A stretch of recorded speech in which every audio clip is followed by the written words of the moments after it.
कभी स्कॉर्पियो पर चढ़कर, कभी बुलडोजर पर चढ़कर भाषण देने वाला एक लड़का जिसने झारखंड की सियासत की नींव हिला दी। नाम है जयराम कुमार महतो।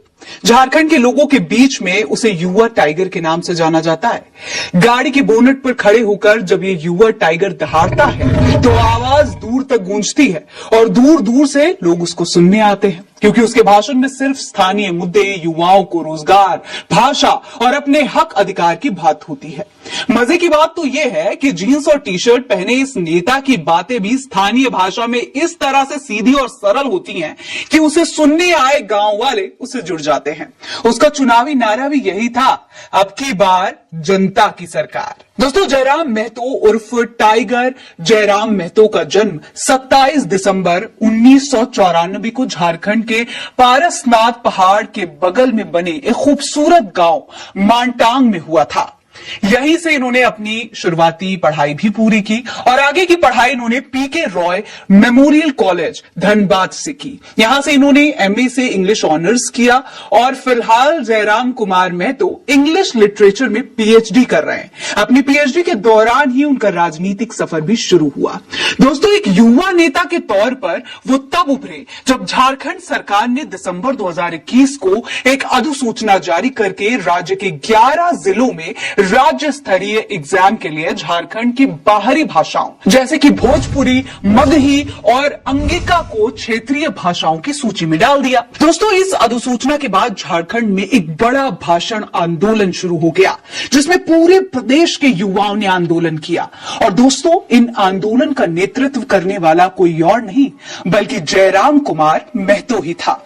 और यहीं से शुरू हुआ महतो की राष्ट्रीय राजनीति का नया सफर। दोस्तों, इसके बाद तो उन्होंने अपनी पार्टी झारखंडी भाषा खतियान संघर्ष समिति भी बना ली और नई पार्टी बनते ही उन्होंने लोकसभा और विधानसभा चुनाव लड़ने की घोषणा भी कर डाली। तमाम रैलियां और बड़े बड़े आंदोलन और गाड़ी के बोनट पर चढ़कर जब महतो भाषण देते थे तो सुनने वालों की कतार लग जाती थी। रांची, बोकारो, गिरिडीह, हजारीबाग, रामगढ़ और धनबाद जैसे जिलों में गांव गांव घूमकर अपने संगठन को मजबूत करने वाले जयराम महतो पर भारतीय जनता पार्टी और कांग्रेस समेत सभी राजनीतिक दलों की नजर रहती है।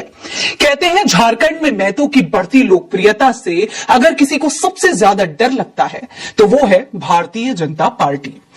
दोस्तों, लोकसभा चुनाव के बाद उस वक्त झारखंड की राजनीति में इस नए चेहरे का उदय हुआ जब गिरिडीह लोकसभा सीट से हारने के बावजूद जयराम महतो झारखंड की राजनीति में हीरो बनकर उभरे। गिरिडीह से चुनाव लड़ रहे झारखंडी भाषा संघर्ष समिति के जयराम महतो ने 3,47,322 वोट लाकर यह साबित कर दिया कि झारखंड की राजनीति में आने वाले समय में वो बहुत बड़ा उलटफेर कर सकते हैं। उस वक्त गिरिडीह लोकसभा सीट पर एक बार फिर से आजसू के उम्मीदवार चंद्र प्रकाश चौधरी ने जीत हासिल की थी। उन्होंने झामुमो उम्मीदवार मधुरा प्रसाद महतो को 80,880 वोटों से हराया था। यहां जयराम महतो तीसरे नंबर पर रहे थे, लेकिन उन्होंने हर राउंड में शानदार प्रदर्शन किया। जयराम महतो की दमदार दावेदारी का अंदाजा इसी बात से लगाया जा सकता है कि वो मथुरा महतो से मात्र 23,000 वोटों से ही पीछे रह गए थे। शायद इसीलिए वो हार कर भी हीरो बन गए। दोस्तों, यही वजह है कि आज हर राजनीतिक दल उनको अपने साथ जोड़ना चाहता है। जयराम महतो खुद मानते हैं कि कांग्रेस और बीजेपी और बाकी पार्टियां उन्हें ऑफर दे चुकी हैं, लेकिन उन्होंने जनता के मुद्दों को प्रभावी तरीके से उठाने के लिए खुद अपने संगठन पर ही काम करने का फैसला किया। दोस्तों, एक बार तो वो कोयला मजदूरों की मजदूरी को लेकर अधिकारियों से तक भिड़ गए थे। तब आम जनता ने कहा था कि कोयला मजदूरों को अपनी मजदूरी के लिए आंदोलन करना पड़े, इससे शर्मनाक क्या हो सकता है। एक समय था कि दलित और आदिवासी नेता अधिकारियों के सामने बात नहीं कर पाते थे, और अब समय बदला है। शासन सत्ता में दलित और आदिवासियों की साझेदारी हुई है। संविधान से मिली ताकत का सही इस्तेमाल अब दलित और आदिवासी नेता कर रहे हैं। अपने लोगों के लिए, अपने लोगों के अधिकारों के लिए लड़ रहे हैं। शोषितों, वंचितों की आवाज बन रहे हैं, उन्हें उनका हक दिला रहे हैं, और इसमें सबसे बड़ा नाम जयराम कुमार महतो का है। दोस्तों, अपनी राजनीति को लेकर एक इंटरव्यू में जयराम महतो बताते हैं, झारखंड निर्माण की कल्पना को पूरा करने के लिए युवाओं की राजनीति में भागीदारी बहुत जरूरी है।